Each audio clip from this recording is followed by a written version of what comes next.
করে যাবেন, সেইটা আপনার সঙ্গে যাবে। জোরে বলছেন এ নওজোয়ান তরুণা রেখে দিন, রেখে দিন। পৃথিবীর সঙ্গে একটা মসজিদ আছে, যে মসজিদের নাম এত ইজ্জত আল্লাহ পাক দিয়েছে, যে মসজিদে 1 রাকাত নামাজ পড়লে গে 1 লক্ষ রাকাত নামাজের সওয়াব আল্লাহ পাক তার আমলনামায় দেন। 1 লক্ষ নেকি দেয় তার আমলনামায়। কেন সেই মুবারাকাতটার এত ইজ্জত হলো? পৃথিবীর জমিনে তো অনেক ঘর আছে, আল্লাহ পাক অনেক ঘর করেছে, কিন্তু ওই ঘরটার ইজ্জত কেন এত দিয়েছিলে? যে ঘরটাকে বলা হয় কাবা বাইতুল্লাহ, yani কাবা শরীফ। কাবা শরীফের কোনো হাইসিয়ত হতো না। কিসের জন্য কাবা শরীফের এত ইজ্জত? যেখানে 1 রাকাত নামাজ পড়লে 1 লক্ষ নেকি। কোটি কোটি তো মসজিদ আছে, কাবা শরীফে নামাজ পড়ার ইজ্জতটা আমার আল্লাহ পাক বাড়িয়ে দিয়েছে, অন্য কিছু কারণে নয়।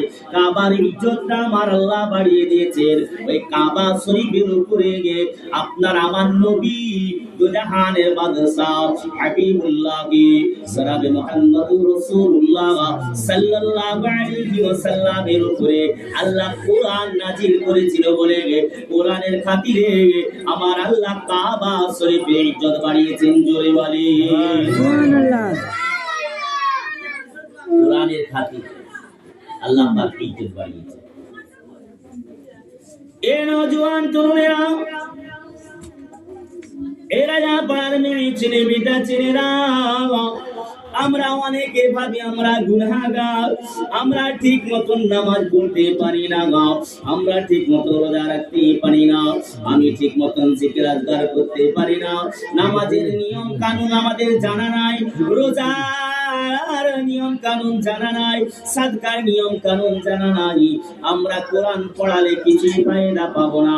ও সোনার চান মালিকেরা, এই তো কিছু মানুষ এমন আছে গে, তারা আপনাকে বোঝাচ্ছে নিজে যতটুকু করবে ততটুকু আপনার সঙ্গে যাবে।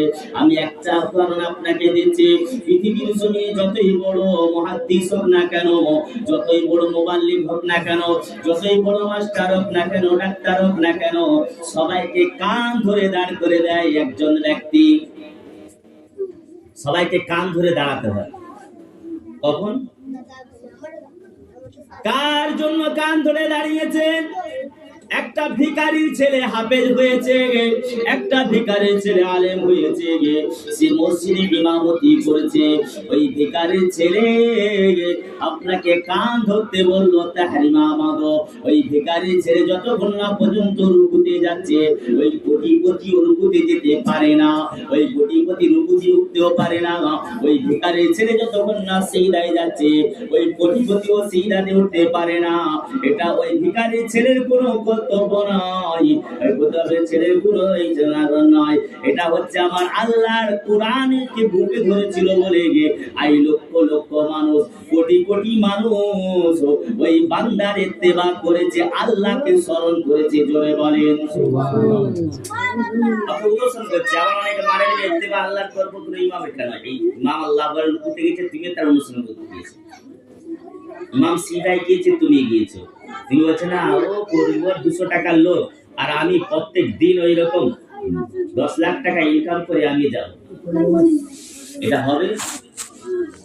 যতই বড় যতই ডাক্তার মাস্টার প্রফেসর হয়ে যাক না, গুরুজি নাজির হয়ে যাক না কেন, ওইখানে আপনাকে মানতে হবে কিসের কারণে? কোরআন পাকের খাতিরে। কোরআন আজকে আপনাদের একটা প্রশ্ন করি নিয়ে ছেলে বেটা ছেলেদেরকে, আমার নবী ক নম্বর নবী বলে? কিতা আমার নবী ক নম্বর নবী? শেষ নবী তো করার যাচ্ছে আল্লাহ পাক নবী দুজাহানের বাসা পৃথিবী জমিয়েছে, আমার নবী ক নম্বর? আমি শেষ নবী বলিনি, ক নম্বর নবী? যদি নম্বর গোনা হয় আমরা হাদিস শরীফে শুনেছি ক নম্বর? 1,24,000 মতন ধরে 2,24,000 পয়গম্বরকে দুনিয়ার জমিনে পাঠিয়েছে। আমি যদি 1,24,000 ধরি তাহলে 1,24,000 নবী শেষে একদম শেষ নবী। কিন্তু আল্লাহ পাকের নবীকে বুঝতে গেলে সব আলেমের ক্ষমতা হয় না, সব হাফেজের ক্ষমতা হয় না, সব মুবাল্লিগের ক্ষমতা হয় না। আল্লাহ পাক যাকে ইশারা করে বুঝিয়ে দিবেন। আমার আল্লাহ পাক আমার নবীকে এক নাম্বার নবী করেছিল।